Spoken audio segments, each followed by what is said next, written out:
ಕ್ಷೇತ್ರದಲ್ಲಿ 6 ಗೋಶಾಲೆ, ಜಿಲ್ಲೆನಲ್ಲೇ ಹೆಚ್ಚಿನ ಗೋಶಾಲೆ ಚಿಕ್ಕನಾಯಕನಹಳ್ಳಿ ಕ್ಷೇತ್ರದಲ್ಲಿ ಪ್ರಾರಂಭದಲ್ಲೇ ಮಾಡಿದ್ವಿ. 5 ಗೋಶಾಲೆ ಡಿಸೆಂಬರ್ಲೇ ಪ್ರಾರಂಭ ಮಾಡಿಸಿದ್ವಿ. ಚಿಕ್ಕನಾಯಕನಹಳ್ಳಿನಲ್ಲಿ ಸ್ವಲ್ಪ ತಡವಾಗಿ ಮಾಡಿದಂಥದ್ದು. ಇನ್ನು ನಮ್ಮ ಆಸೆ ಇದ್ದಿದ್ದು 2 ಪಂಚಾಯತಿ ಒಂದೊಂದು ಮಾಡಬೇಕು ಗೋಶಾಲೆ ಅಂತಕ್ಕಂಥದ್ದು. ನಾವೆಲ್ಲರೂ ಕೂಡ ತೀರ್ಮಾನವನ್ನು ಒಂದು ಯಾವ ರೀತಿಯಲ್ಲಿ ನೀರಿನ ವ್ಯವಸ್ಥೆ ಮಾಡ್ಕೋಬೇಕು ಅಂತಕ್ಕಂಥದ್ದು ಎಲ್ಲ ಕೂಡ ತಯಾರಿಯನ್ನ ನಾವು ತಾಲೂಕು ಆಡಳಿತ ಎಲ್ಲರೂ ಕೂಡ ಒಂದು ಸಿದ್ಧತೆಯನ್ನು ಮಾಡಿಕೊಂಡು ಕಾಯ್ತಾ ಇದ್ದೇವೆ.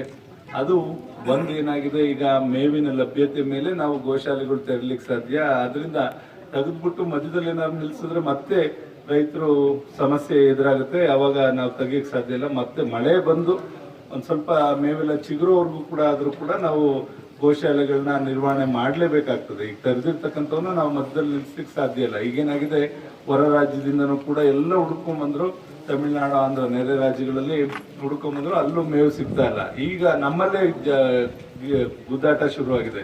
ರಾಜ್ಯದೊಳಗಡೆ ಬೇರೆ ಜಿಲ್ಲೆಯಿಂದ ಬೇರೆ ಜಿಲ್ಲೆಗೆ ಟ್ರಾನ್ಸ್ಪೋರ್ಟೇಷನ್ ಮಾಡಬಾರ್ದು ಅಂತ ಆ ಜಿಲ್ಲಾಡಳಿತ ಮತ್ತೆ ರೈತರು ಅಲ್ಲಲ್ಲೇ ಸಮಸ್ಯೆ ಮಾಡ್ತಾ ಇರೋದ್ರಿಂದ ಬೇರೆ ಜಿಲ್ಲೆಯಿಂದನೂ ಕೂಡ ನಾವು ಮೇವುಗಳು ತರ್ಲಿಕ್ಕೆ ಆಗ್ತಾ ಇಲ್ಲ. ಅಂತ ಪರಿಸ್ಥಿತಿ ಈಗ ಎದುರಿಸ್ತಾ ಇದೀವಿ. ಯಾಕಂದ್ರೆ ಅವ್ರು ನಾಳೆ ನಮ್ಗೆ ಈ ಪರಿಸ್ಥಿತಿ ಒದಗಿ ಬಂದ್ರೆ ನಮ್ದು ಜಾನುವಾರುಗಳಿಗೆ ಏನು ಅಂತಕ್ಕಂಥದ್ದು ಆ ಜಿಲ್ಲೆಯವರು ಯೋಚನೆ ಮಾಡ್ತಾ ಇರೋದ್ರಿಂದ ಈ ತರ ಸಮಸ್ಯೆ ಎದುರಾಗಿದೆ. ಇದಕ್ಕೆ ಪರಿಹಾರ ನಾವೇ ಹುಡುಕೋಬೇಕು ಅಂತ ಮೊನ್ನೆ ಕೂಡ ಕೂತ್ಕೊಂಡು ಎಲ್ಲರೂ ಕೂಡ ಚರ್ಚೆ ಮಾಡಿದ್ವಿ. ಜಿಲ್ಲಾಧಿಕಾರಿಗಳು ಕೂಡ ಬರ್ಬೇಕಿತ್ತು. ಅವ್ರು ಆಕಸ್ಮಿಕವಾಗಿ ರಾಜ್ಯದಲ್ಲಿರೋದ್ರಿಂದ ನಮ್ಮ ADC ಅವ್ರನ್ನ ಮೇಡಮ್ನ ಕಳಿಸ್ಕೊಟ್ಟಿದ್ದಾರೆ. ಖಂಡಿತ ಏನಿಲ್ಲ, ಇದರಲ್ಲಿ ಪರಿಹಾರ ನಾವೇ ಹುಡುಕೊಳ್ಳುವಂತ ಒಂದು ಪರಿಸ್ಥಿತಿ ಎದುರಾಗಿರೋದ್ರಿಂದ ದಯಮಾಡಿ ನಾವು ಯಾವ ತರ ಮಾಡೋದು ಅಂತ ನಿಮ್ ಜೊತೆ ಚರ್ಚೆ ಮಾಡಿ ತೀರ್ಮಾನವನ್ನ ತಗೋಬೇಕು ಅಂತಕ್ಕಂಥ ಉದ್ದೇಶದಿಂದ ನಾವೆಲ್ಲರೂ ಕೂಡ ಇಲ್ಲಿ ಸೇರಿದ್ದೇವೆ. ಈಗ ಮೇವನ್ನ ಸರಬರಾಜು ಮಾಡ್ತಾ ಇರ್ತಕ್ಕಂಥವ್ರು ಇನ್ನು 15 ದಿವಸ ಕೊಡ್ತೀನಿ ಮೇವು ಸರ್, ಹೆಂಗಾರು ಮಾಡಿ, ಅದ್ರ ಮೇಲೆ ನನಗೆ ಆಗಲ್ಲ, ನನಗೆ ಒದಗಿಸ್ಕೊಡಕ್ ಆಗ್ತಾ ಇಲ್ಲ ಅಂತ ನಾವು ಮಾರ್ಚ್ ಕೊನೆವರೆಗಾದ್ರೂ ಕೂಡ ನಿಭಾಯಿಸ್ಕೊಡಪ್ಪ. ಅಷ್ಟ್ರಲ್ಲಿ ನಮ್ಮ ರೈತರು ಮನವೊಲಿಸಿ ನಾವೇನಾದ್ರೂ ಕೂಡ ಬೋರಿನ ಕಣಲ್ಲಿ ಒಂದು 2.5 ಅಡಿ ನೀರೈತೆ, ಅದ್ರಲ್ಲಿ ರೈತರಿಗೆ ಮೇವಿನ ಕಿಟ್ಟು ಏನೇನು ಸವಲತ್ತು ಕೊಡ್ಬೇಕು ಕೊಟ್ಬಿಟ್ಟು ಆ ಬೆಳೆದು ಅವರಿಂದನೇ ಖರೀದಿ ಮಾಡುವಂತ ವ್ಯವಸ್ಥೆ ಏನಾದ್ರು ರೈತರನ್ನ ಕೇಳಿ ನಾವು ಮನವೊಲಿಸಕ್ ನೋಡ್ತೀವಿ. ಅದಕ್ಕೆ ರೈತರು ಸಮ್ಮತಿ ನೀಡಿದ್ರು ಆ ತರ ವ್ಯವಸ್ಥೆ ಮಾಡೋಣ ಅಂತಕ್ಕಂಥದ್ದು ನಾವು ಕೂತ್ಕೊಂಡು ನಿಮ್ ಜೊತೆ ಚರ್ಚೆ ಮಾಡಿ ತೀರ್ಮಾನ ತಗೋಣ. ಅದನ್ನು ಕೂಡ ಇವತ್ತು ನೀವೇನಾದ್ರು ಒಪ್ಪಿಗೆ ಕೊಟ್ಟರೆ ನಾಳೆಯಿಂದನೇ ಪ್ರಾರಂಭ ಮಾಡಬೇಕು. ಯಾಕೆಂದ್ರೆ 1-1.5 ತಿಂಗಳಿಗೆ ಕನಿಷ್ಠ ಮೇವು ಬೆಳೆಯಕ್ಕೆ 1-1.5 ತಿಂಗಳು ಬೇಕಾಗುತ್ತೆ. ಮಲ್ಟಿ ಕಟ್ ಕ್ರಾಪ್ ಅಂತ ಕೊಟ್ರೆ ಒಂದ್ ಕಡೆಯಿಂದ ಕಟ್ ಮಾಡ್ತಾ ಇದ್ರೆ ಮತ್ತೊಂದ್ ಕಡೆ ಬೆಳೀತಾ ಇರುತ್ತೆ. ಇನ್ನು ಯಾವತ್ತು ಮಳೆ ಬರುತ್ತೆ ಅಲ್ಲಿವರೆಗೂ ಕೂಡ ನಾವು ನಿಭಾಯಿಸ್ಲಿಕ್ಕೆ ಸಾಧ್ಯ ಆಗ್ತದೆ. ಹಂಗಾದ್ರೆ ನಾವು ಜಾನುವಾರುಗಳು ಉಳಿಸ್ಕೊಳ್ಳಿಕ್ಕೆ ಸಾಧ್ಯ. ಈ ನಿಟ್ಟಿನಲ್ಲಿ ನಿಮ್ಮ ಮನಸ್ಸುಗಳು ಎಲ್ಲದೂ ಕೂಡ ಸೂಕ್ಷ್ಮವಾಗಿ ಯೋಚನೆ ಮಾಡಿ ಜಾನುವಾರುಗಳು ಉಳಿಸೋ ನಿಟ್ಟಿನಲ್ಲಿ ಇವತ್ತೇನಾಗಿದೆ, 8 kg ಕೊಡ್ತಾ ಇದ್ರು ಕೊಡಕ್ ಆಗ್ತಾ ಇಲ್ಲ.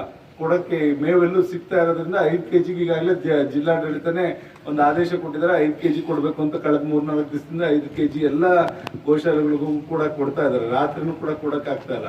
ಈಗೇನ ಜೀವ ಉಳಿಸ್ಕೊಳ್ಳುವಂತ ಪರಿಸ್ಥಿತಿ ಬಂದಿರೋದ್ರಿಂದ ಏನಾದ್ರೂ ಮಾಡಿ ನಾವು ಇದಕ್ಕೆ ಸೂಕ್ತ ಪರಿಹಾರವನ್ನ ಕಂಡಿಡ್ಕೋಬೇಕು. ಆ ನಿಟ್ಟಿನಲ್ಲಿ ತಾವೆಲ್ಲರೂ ಅನುಭವಿಸ್ತಿದ್ದೀರಾ, ರೈತರಿದ್ದೀರಾ. ಒಂದು ಎಷ್ಟು ಎಕರೆ ಅಚ್ಚುಕಟ್ಟಿದೆ ಎಲ್ಲದನ್ನು ಕೂಡ ನಾವು ನೋಡಿದ್ದೇವೆ. 675 ಹೆಕ್ಟರ್ಸ್ ಇದೆ. 1667 ಎಕರೆ ಭೂಮಿ ಅಚ್ಚುಕಟ್ಟಿದೆ ಇಲ್ಲಿ ನಮ್ಮ ಬೋರಿನ ಕಣಿವೆ ವ್ಯಾಪ್ತಿನಲ್ಲಿ. ನೀವೆಲ್ಲರೂ ಮನ್ಸು ಮಾಡಿದ್ರೆ ಬೀಜ ಇನ್ನೇನೇನು ಕೂಡ ಗೊಬ್ಬರದ್ದು ಇದ್ರಲ್ಲಿ ಅವಕಾಶ ಇಲ್ಲ. ಇದರಲ್ಲಿ ಬರಗಾಲದ ಅಡಿನಲ್ಲಿ ಅವಕಾಶ ಇಲ್ವಂತೆ. ಅದನ್ನ ಏನಾದ್ರು ಬೇರೆ ತರ ವ್ಯವಸ್ಥೆ ಮಾಡ್ಲಿಕ್ಕೂ ಕೂಡ ಜಿಲ್ಲಾಡಳಿತ ಪ್ರಯತ್ನವನ್ನು ಜಿಲ್ಲಾ DC ಅವ್ರು ಕುಂಡಿಸ್ಕೊಂಡು ಅದಕ್ಕೆ ಪ್ರಯತ್ನ ಮಾಡೋಣ. ನೀರ್ನ ಯಾವ ತರ ಉಪಯೋಗಿಸ್ಕೋಬೇಕು ಅಂತಕ್ಕಂಥದ್ದು ನೀವೆಲ್ಲ ಕೂಡ ಯೋಚನೆ ಮಾಡಿದ್ರೆ ಎಲ್ಲರೂ ಸಹಕರಿಸಿದ್ರೆ ಇದು ಮಾಡಕ್ ಸಾಧ್ಯ. ಬಿಟ್ರೆ ಇಲ್ಲ ಅಂತಂದ್ರೆ ನಾವು ಎಲ್ಲರೂ ಕೈ ಚೆಲ್ಲಿ ಕೂತ್ಕೊಂಡ್ರೆ ನಾವು ಜಾನುವಾರುಗಳನ್ನ ಉಳಿಸ್ಕೊಳ್ಲಿಕ್ಕೆ ಸಾಧ್ಯ ಆಗಲ್ಲ. ಇವತ್ತೇನಾಗುತ್ತೆ, ಅವ್ನು ಯಾರೋ ಇದನ್ನ ನಮಗೆ ಸಪ್ಲೈ ಮಾಡೋನ್ ಏನಾದ್ರು ನನ್ನ ಕೈಲಿ ಆಗಲ್ಲ ಅಂದ್ರೆ ನಾವು ಖಂಡಿತ ಏನು ಮಾಡಕ್ ಆಗ್ತಿಲ್ಲ. ಅಂತ ಪರಿಸ್ಥಿತಿ ನಿಮ್ಗೆ ಎಲ್ರಿಗೂ ವಾಸ್ತುಸ್ಥಿತಿ ಗೊತ್ತಿರೋದ್ರಿಂದ, ಇದನ್ನ ಪ್ರಕೃತಿ ಈ ತರ ಆಗಿರೋದ್ರಿಂದ ನಾವು ಹೆಂಗಾದ್ರೂ ಕೂಡ ನಾವು ಸ್ಪಂದಿಸಿ ಕೆಲಸ ಮಾಡಬೇಕು. ಅದಕ್ಕೆ ಎಲ್ಲರೂ ಕೂಡ ನೆರವಾಗಬೇಕಾಗ್ತದೆ. ಹಿಂದೆ ಒಂದ್ಸತಿ ಪಂಜಾಬ್ ಇಂದ ಜೋಳದ ಇದನ್ನ ತರಿಸ್ತಾ ಇದ್ರು. ನಮ್ ದನಗಳ ಜೋಳದ ಇದಂತ ಟ್ರೈನಲ್ಲಿ ತಂದ್ರು. ಒಂದ್ಸಲಿ 2012 ಯಾವಾಗ್ಲೂ ಒಂದ್ಸಲ ಟ್ರೈನಲ್ಲಿ ತರಿಸಿ ಆ ಮೇವನ್ನ ಕೊಡಕ್ ಹೋದ್ರು. ಈಗ ಇದೇ ತರ ಬರಗಾಲ ಬಂದಾಗ ನಮ್ ದನಗಳು ಆ ಜೋಳದ ಹುಲ್ನ ತಿನ್ನಲ್ಲ. ಹಂಗಾಗಿ ಬೇರೆ ಎಲ್ಲಿಂದ ಹೊರಗಡೆಯಿಂದ ತರಿಸಿದ್ರು ಪ್ರಯೋಜನ ಆಗಲ್ಲ ಅಂತಕ್ಕಂಥ ದೃಷ್ಟಿಯಿಂದ ಇವತ್ತು ಬೇರೆ ರಾಜ್ಯದ ಜಿಲ್ಲೆಯವರೇ ನಮ್ಗೆ ಸಹಕರಿಸಕ್ ಸಾಧ್ಯ ಆಗಲ್ಲ. ಮುಂದಿನ ದಿನಗಳಲ್ಲಿ ಇನ್ನೊಂದು ವಾರ 15 ದಿವಸ ಹೋದ್ರೆ ಅವರೇ ಎಲ್ಲ ನಮ್ಮ ಚೆಕ್ ಪೋಸ್ಟ್ಗಳು ಹಾಕೊಂಡು ನಮ್ಮ ವೆಹಿಕಲ್ಸ್ ಬೇರೆ ಕಡೆಗೆ ಮೇವು ಹೋಗದಂಗೆ ನೋಡ್ಕೊಳ್ಳುವಂತ ಪರಿಸ್ಥಿತಿ ಎದುರಾಗಿದೆ.